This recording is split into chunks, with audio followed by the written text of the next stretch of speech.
நாமத்தில் உங்களை சந்திப்பதில் மிக்க மகிழ்ச்சி அடைகின்றேன். நாம் இன்று தியானிக்க எடுத்திருக்கும் தலைப்பு, இறைவன் உங்களுக்கு இளைப்பாறுதல் தருவார். தியான வசனம் எசாயா அதிகாரம் 32 வசனம் 18.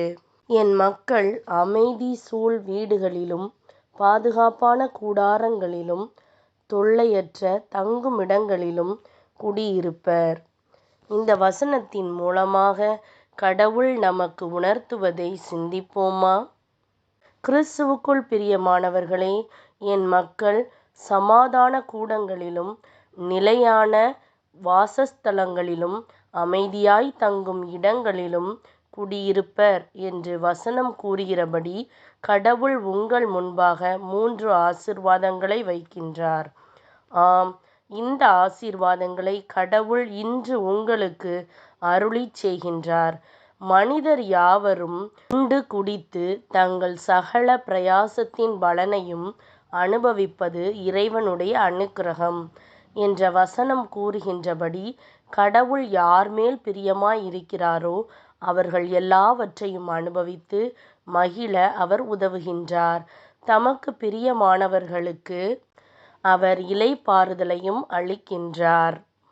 இறைவன் சாலமோன் ராஜாவின் மேல் அதிக பிரியம் வைத்திருந்தார். ஆகவேதான் அவர் அமைதியுள்ள கடவுள் என்று அழைக்கப்பட்டார்.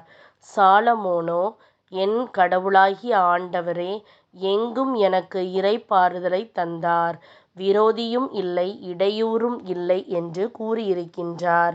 இவ்வாறே நீங்களும் உங்கள் வீட்டில் இளைப்பாறுதலை அனுபவிக்கும்படி இறைவன் செய்வார்.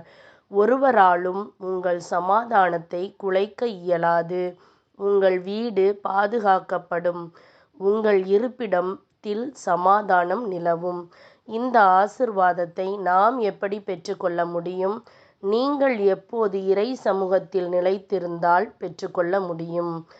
நான் அவர் அருகே செல்லப் பிள்ளையாயிருந்தேன், நித்தம் அவருடைய மனமகிழ்ச்சியாயிருந்து எப்பொழுதும் அவர் சமூகத்தில் களிகூர்ந்தேன் என்று சாலமோன் கூறுகின்றார்.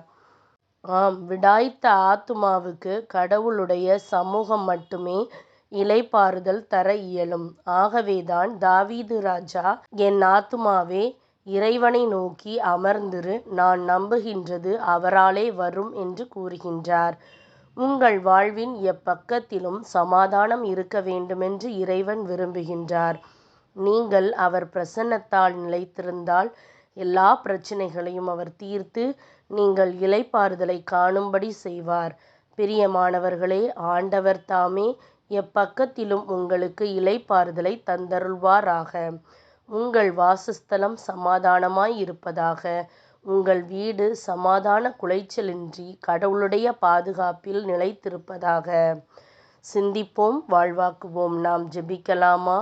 அன்பின் ஆண்டவரே, உம்முடைய ஆசீர்வாதங்கள் நிறைந்த அருமையான வாக்குத்தத்தத்திற்காக உமக்கு நன்றி செலுத்துகின்றேன்.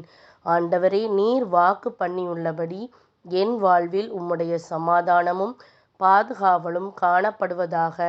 என் இருப்பிடத்தை எந்த பொல்லாப்பும் அணுகாதிருக்கட்டும்.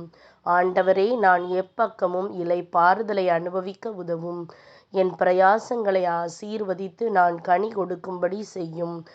நீரே அக்கினி மதிலாயிருந்து என் வீட்டை பாதுகாத்து என் குடும்பத்தில் சமாதானமும் சந்தோஷமும் மீண்டும் விளங்கும்படி செய்யும்.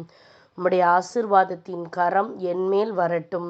நான் எப்போதும் உம்முடைய சமூகத்தை அனுபவிக்க உதவும். இயேசுவின் நாமத்தில் ஜெபிக்கின்றேன் நல்ல பிதாவே, ஆமேன்.